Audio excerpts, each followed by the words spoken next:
Welcome to That Annuity Show, the podcast that will make you an expert in explaining annuities to your clients. Give us 30 minutes each week and we'll shave hours from your client presentations. Now, here's your host, Paul Tyler. Hi, this is Paul Tyler, and welcome to another episode of That Annuity Show. Ramsey, welcome. Hello. Mark, good to see you. Good seeing you, Paul. Good morning. Yeah, we met. Will is out again. I don't know where he is. We got to, tie him down and pull him into the show here another week. But Will Moorcroft is our Chief Compliance Officer, so we'll have to, play his role a bit here. Maybe I'll be the compliance officer this time instead of marketing. So anyway, with us we have some very special guests. We just to kind of set the discussion up. We've had a lot of interesting guests over the last couple of months talking about the challenges and approaches with customers to talk about income distribution. Well, great. I agree. It's good. Well, how do I actually, if I'm an advisor, what do I actually do to help my clients distribute their income? And there are a lot of different ways. Some are more systematic than others. And with that, I'd like to introduce the Wealth Conductor team. And Sheryl, since you and I know each other most, I'll kind of turn it over to you for introductions and description of your company and what you do. Oh, thanks, Paul, and thanks everybody for having us today. It's really a pleasure. So Paul and I met each other through InsurTech in Hartford because we are a Hartford-based company right down the plaza from the boat building in Constitution Plaza. So we love being in Connecticut, the insurance capital of the world. And my background is actually in insurance. I worked at MassMutual in the Hartford, overseeing large projects and strategic initiatives, started out as a developer. And then in 2006, I started a registered investment advisor, which was an asset manager. And we would outsource our portfolios to financial advisors across the country. And we also developed a TAMP, which allowed them to outsource their back office operations. So that's how I got to know Phil Lubinsky, who was heading up a large OSJ for Invest Financial at the time under NPH. And Tom O'Connor is my son, and he had come to work with us after he graduated from Northeastern as a, sort of wearing all hats, helping, and then eventually became our Chief Technology Officer. He has a background in technology as well as finance. So I will turn it over to Phil to introduce himself. Oh, thanks, Sheryl. Yeah, I'm Phil Lubinsky. I actually started, my roots were in the insurance business in 1977. Joined a company called State Mutual out of Worcester, Mass, that eventually became All America Financial and then went out of business. And the reason they went out of business is that the new CEO decided that he was not going to reinsure death benefits within the annuity product. And then 2000 hit, and their ratings went from A+ to D in about a 6-month period of time. So, but I spent most of my career on the insurance side and the agency side, and then we split off and formed the OSJ that Sheryl referenced in 2003. But I first designed this product or this strategy anyway, and I'll go into more detail on that later, back in 1984. So this was long before FIAs, long before income riders, and even before the 4% systematic withdrawal rule. So that's my background. I'm a producer, and that's what I've been all my career. Excellent. Well, tell us about the problem you're solving. Well, I think the problem that we're solving is that retirees, for the first time, actually, since I've been in the business, retirees are more concerned about living too long than they are about dying too soon. And so, in the insurance business, we primarily were focusing on what if you die or become disabled? And we never really did talk much about, well, what if you live? And particularly, what if you live too long?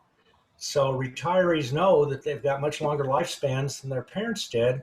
And they know in order to keep up with inflation, they have to have some kind of market exposure because fixed products are just not going to give inflationary increases in their income. So the challenge is, how do you create an income stream that can last a lifetime and at the same time give enough market opportunity that it can keep up with inflation? That's really is, in a nutshell, the big problem that both advisors and retirees are facing. Yeah, and Sheryl, I remember talking to you.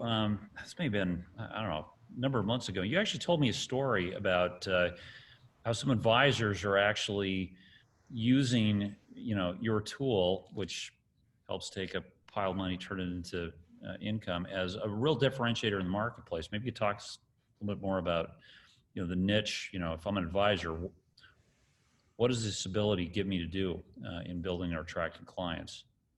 Yeah, so I think, the industry standards for retirement income planning have typically over the past, 20, 30 years been either, a sell an annuity product for a guaranteed income stream, or put the client's savings in a portfolio that's risk-based, and then, kind of run a Monte Carlo analysis on it, saying what kind of distribution rate can I take from year to year, which worked for our parents' generation, right?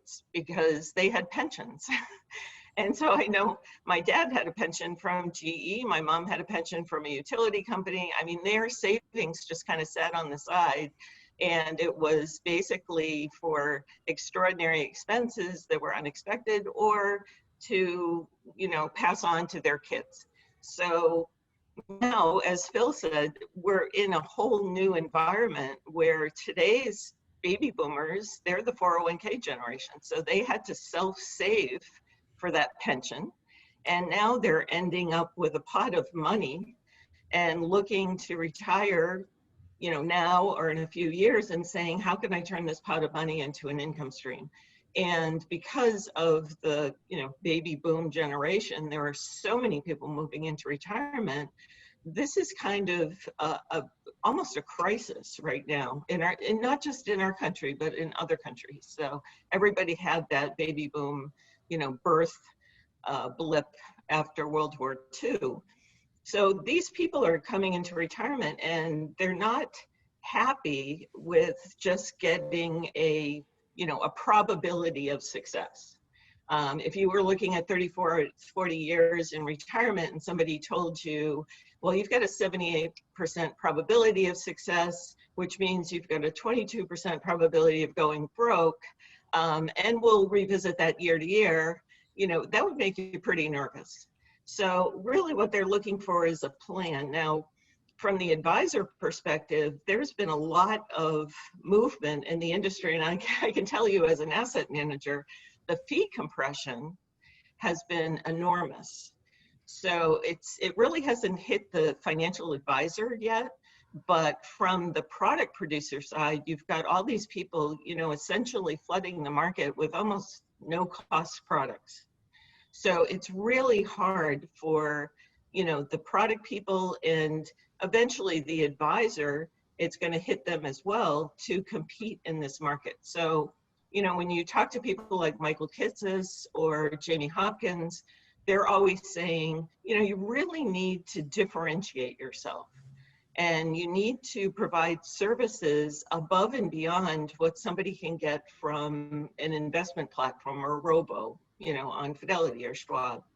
So I think the industry as a whole has seen that what humans do best is planning, because planning is very comprehensive. It's unique to every individual's circumstances. And if you move towards more of a planning model, you can justify those fees. And there's no more need for comprehensive planning than in retirement. So to me, it's like, it's a perfect storm. You've got this large population of baby boomers. You've got this industry that's struggling with defining its value. And then you've got the product people saying, we need to meet these needs, but somehow within a structure. So I think that's what Phil's strategy gives. It gives clients a customized plan that will assure them they won't run out of money before they retire. It's able to handle multiple products on the implementation side. And then it gives the advisor a new value proposition as a retirement income specialist. And what we've seen with the folks in our program is even if they've been working with, as a generalist with young people as well as retirees, they're having such success with this program that they're kind of switching over to all retirement income planning versus accumulation planning. So it really is giving them sort of a new lease on life. And we're seeing older advisors increasing their assets under management and their commissions on insurance sales exponentially. We're seeing younger advisors come in and grow their business, within a year. We have a young RIA out in Los Angeles who came to us. Jamie Hopkins sent him to us last year in September, and he had 1.5 million of assets under management. And within 6 months, he had brought in an additional 10 million. And then 5 months after that, he had another 5 million. So, the growth I think it just speaks to the need in the marketplace. People want this. They want this kind of comprehensive planning. Hey, Ramsey, you're hot off of an event that one of our other guests, Adam Holt, organized, right? Looking at all sort of the leading platforms. I mean, what's your perspective? Are you going to subscribe after the show? I want to learn more about it for sure. I'm wholeheartedly on board with this notion that we've had an advisory system, if you will, that's really focused on accumulation, and it's time to move to a decumulation paradigm because that's where society is moving. So we need more tools that accomplish that, and we need the advisor community to have a decumulation, or the friendlier way to say it is a retirement income planning mindset. So I think it's fantastic. So what I would love to get a sense for is how your platform, and we talked about this a little bit before the recording, how your platform fits in with all the other tools that a lot of these advisors already have. How does it fit in, or what might it replace? How should an advisor think about incorporating your platform with platforms they already potentially have? So I think it's not necessarily meant to be a replacement specifically for financial planning software that advisors are using. But as Sheryl was saying, most of those are dealing with the accumulation side of wealth. And those few that have any focus at all on the distribution side, they're defaulting to a systematic withdrawal and a Monte Carlo testing. And the public doesn't realize that there are other ways, because 80% of advisors, according to Dennis Gallant, are using systematic withdrawals and Monte Carlo testing it. But, when I was back in 1984, when I had an opportunity to work with a lot of retirees all at once and started doing some research, because all we had were wholesalers coming in saying either buy our mutual fund and systematically withdraw from it, or annuitize, with us and create a lifetime income. Either one of those seemed by itself like a sole solution. And when I started doing some research historically and looked back even 10 years, and assumed if someone had retired in 1974 and started to systematically withdraw off of a growth portfolio, they would have lost over half their money in the first 3 years of their retirement. Well, emotionally, I don't think a retiree would have the faith to stay in that portfolio, even if all the tests showed that if they were just patient, everything would be okay. I mean, their whole house is on fire, and we're saying, just stay in the house, don't worry, the firemen are on their way.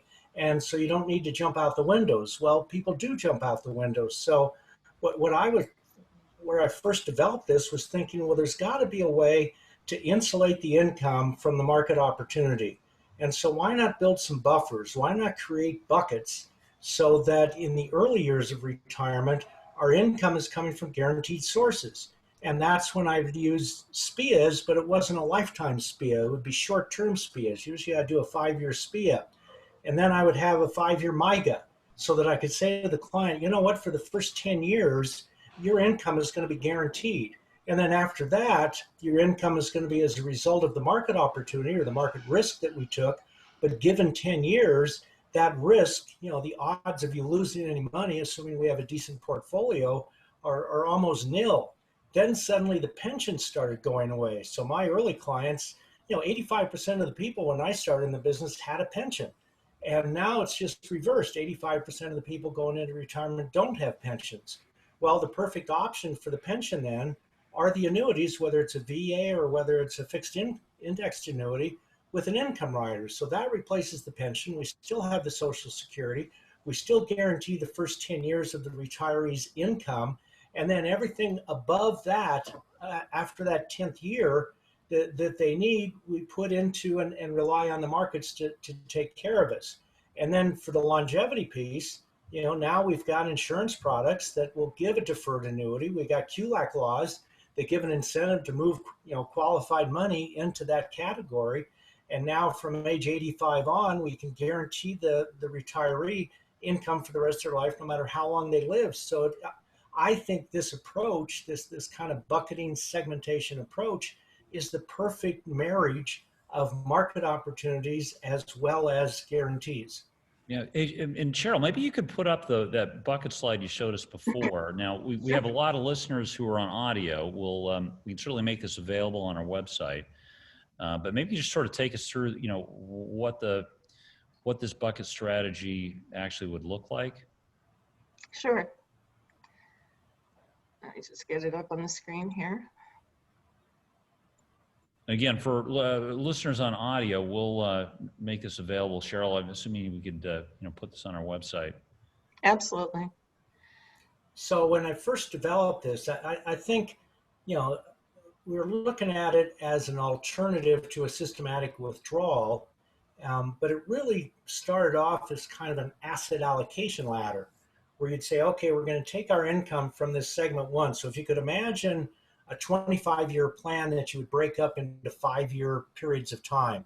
So if I can mathematically identify how much of a client's money they don't need until 20 or 25 years from now, I can invest that a lot more aggressively than the income that they're going to need immediately. So if you could picture, 5 segments or 5 buckets that each was a different portfolio that progressively got a little more aggressive, but the key was that the income was always delivered from that first portfolio that literally had no market risk. It was some kind of a cash equivalent. And so this was how it originally, I think, was viewed, particularly by the investment community. But from an insurance standpoint, what it was missing was the use of the insurance products for either that client that Sheryl described that's totally risk adverse, or the advisor and client that says, well, I want to have some guarantees in this, and I still want to have an opportunity to have some managed accounts and some full market opportunity without any restrictions on it. So what I was describing earlier is what this picture depicts, showing that, well, for that first 5 years, we buy an immediate 5-year fixed annuity. For the second 5 years, right now, and we're talking about how we fund it today at the beginning of retirement, we buy that deferred, that MYGA, and let it grow for 5 years and then convert it to a 5-year payout. So one by one, we're going through each of the portfolios. And what we do from a risk management standpoint is we avoid the sequence of returns risks that I described for someone who had retired in 1974, someone who retired in 2000, someone who retired in 2008. I mean, we always have those times where there's a significant sequence of returns risk, and then we minimize or possibly eliminate the loss of principal by having those accounts that have market exposure being held for at least 10 years or longer. And then if you could picture one more segment, we've been talking about 5-year segments. Now, if we added a 6th segment on the end, we could either invest toward that and create another portfolio that after 25 years would continue income, or we transfer that risk. I mean, that's our choices with insurance risk. We either ignore the risk, we hope we have enough assets to absorb the risk, or we transfer the risk to an insurance company. And in this case here, we buy some type of a DIA product that will continue income from some specified age, then for the rest of the client's life. And then underneath it all, to replace that pension, since we have the first 10 years guaranteed, Now we can take advantage of the fixed income annuities that have the roll-ups and get the guaranteed roll-up for 10 years. And then at the 10th year, when now the SPIA and the MIGA have been utilized and are gone, now we flip the income switch, and we've got a floor on top of our Social Security that then just the difference then is going to be subject to what the markets deliver. So Mark, Yeah, what are your thoughts? Yeah. It's I'm sorry. Yeah, I was just going to say, as an asset manager, we deal with a full range of advisors, and many of those were using systematic withdrawal with their clients in 2008. And the thing that was amazing to me to see was that all of Phil's clients in 2008, and there were hundreds of them, stayed in the market. And I think behavioral risk is such an important risk in retirement. It can do so much damage. So we saw that in 2008. We saw it again in 2020 with the COVID market. It's just so damaging. The Dalbar studies prove out how much people lose by jumping out of the market when it tanks like that. And Money Management Institute did a study of the 3 approaches to distribution, time segmentation, annuitization, and systematic withdrawal, and found that time segmentation was superior, far superior to the others in managing client behavior during market downturns. So, and from a compliance standpoint, Paul, the beauty of this is we just wrote a white paper that was in the Money Management Institute that talks about the different phases of a retiree's life, and to be able to kind of compartmentalize those phases, because in each of these segments, if they were 5 years long, and our software doesn't limit it to 5 years, these segments can be anywhere from 1 to 10 years long, but there's some unique things that happen to people as they age. Some of them you can plan for, some of them are very unexpected. But to be able to compartmentalize the money, retirees love that aspect of the money being compartmentalized. They know exactly what segment 4 is invested in, and they know exactly what it's supposed to do. And now we created a system that would not only mathematically define the funding of those segments, but also maybe not more important, but as important as that is the ongoing management of it, because advisors would look at this and say, that is way too much work. All the paperwork to set up all these different accounts, and now I got to keep track of them. I had 200 clients in retirement, and if each of them had 5 accounts, that was 1,000 accounts that I was keeping track of. And I had staff people that was their only job, was to track these investments. Well, now with Income Conductor, we automated all of that tracking. So the advisor, they can't use that as an excuse not to do this. And this lends itself to a planning approach, which that's where we're being driven.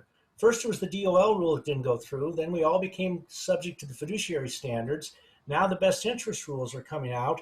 And the underlying premise in all of those is that we really are not transactional anymore. We're really doing planning, and we're trying to anticipate what's going to happen to somebody over their lifetime. And this strategy allows you to accommodate all those changes that take place.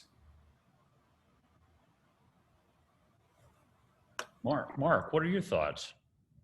Well, I think it really highlights why the concern of running out of money from a retiree's perspective is the number one concern they have. You look at the mitigation of risk and the transfer of risk to a retiree.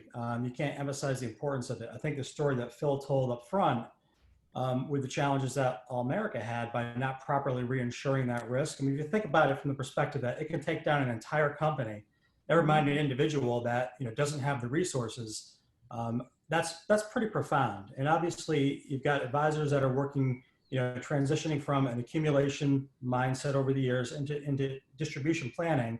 And I think really grasping that, really getting a strong handle in terms of how to do that properly is important. And to what Sheryl was saying about the big difference with what investment performance is to investor performance, obviously that emotional dynamic comes into play. And clients at volatile markets, they panic and they can derail an entire plan, regardless of how well you put it together.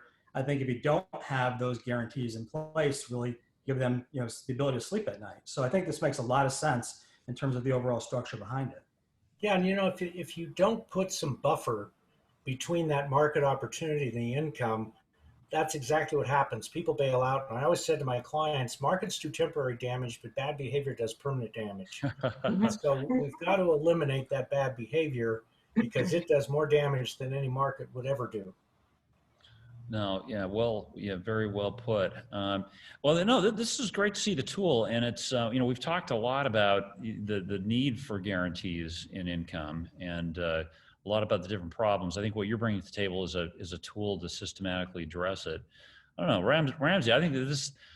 I think you and I could pitch this service to Sure. clients. What do you think? I see lots of merit with it. So look, you're preaching to the choir in terms of the problem that needs to be solved, in terms of the beauty of a bucketing strategy. I would say that it's people characterize it in different ways, but it usually comes down to this sort of same idea. The focus on retirement income and withdrawal strategy instead of accumulation. All these things are fantastic. As I watched, I'm just trying to, I'm soaking it all in. One of the things that I noticed is that with respect to the strategy you build with your platform that may be different than what we often see is, often the purchase of an annuity comes down to a solution that's defined by maybe one annuity, but you're building a platform that comes up with a tiered or laddered strategy for lack of a better descriptor. That's sort of more complex, a bit more sophisticated than using a single annuity to solve that sort of foundational income problem. So that was particularly interesting. The other piece of it, and the one that I've struggled with a lot, is just this notion that it's great to figure out how to scaffold income, but the context around whether or not that income is adequate really comes down to what people's expenses look like. And I'm just wondering how some of your advisors incorporate both those things together. Like one of my criticisms of the advice industry is, again, by focusing so much on accumulation, in addition to forgetting the retirement withdrawal part of it, they often ignore expenses. Yeah. And to me, like, you need to put all that together to come up with the best financial plans. I'm just curious how you've seen advisors navigate that using your tool. One of the things we developed was a very comprehensive fact finder. And that's coming out in the Reg BI rules as well, but we've got to do a better job of gathering information. So rather than letting the dollar amount define the expenses, we got to do it in reverse. We got to figure out what the expenses are. And in the expense category of the fact finder, we basically have the retiree say, okay, tell us how you're spending your money now while you're still working. And here's another column next to it. How are those going to change in retirement? Because you're undoubtedly are going to be doing some things that you didn't have time to do while you were working. And so what are you going to do with that? And whatever you're going to do with that, is that going to cost some more money?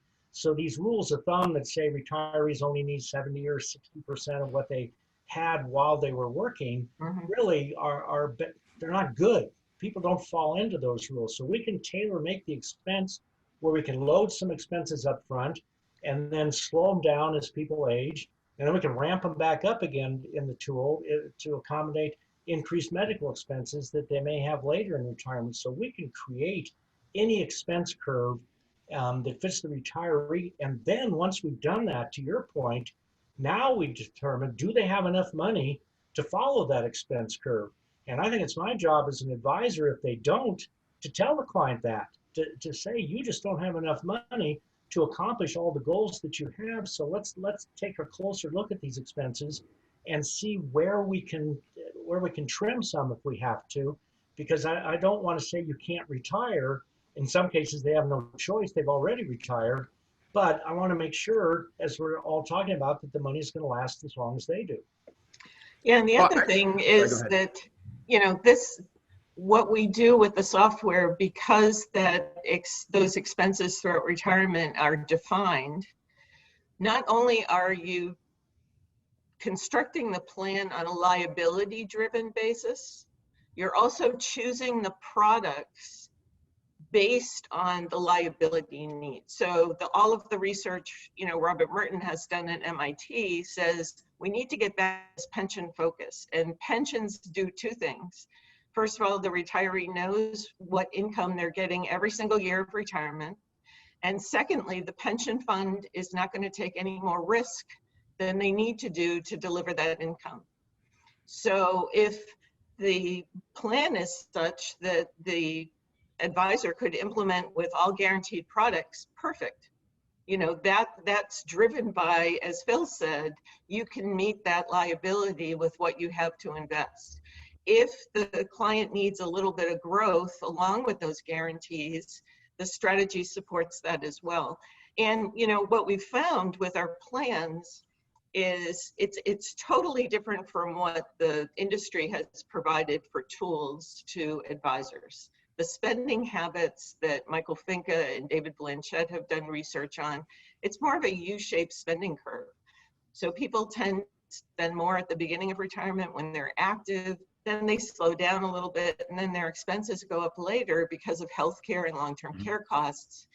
So that kind of record keeping, do I have enough calculator that says, okay, you're going to replace your current income by 80%, it's going to grow by 3%, you know, your spending is just going to have a 3% inflationary increase, is very, it really gives people a false sense of security, because that's not how they spend. And there are a lot of expenses like healthcare that inflate at much higher rates annually than, you know, your core expenses do. So the software can model that, but it also provides, once you get that base plan, then you can stress test that plan. So you can look at, what would this plan do if you went through a hyperinflationary period? What would this plan do if you had a long-term care event, you know, the last 5 or 10 years of retirement?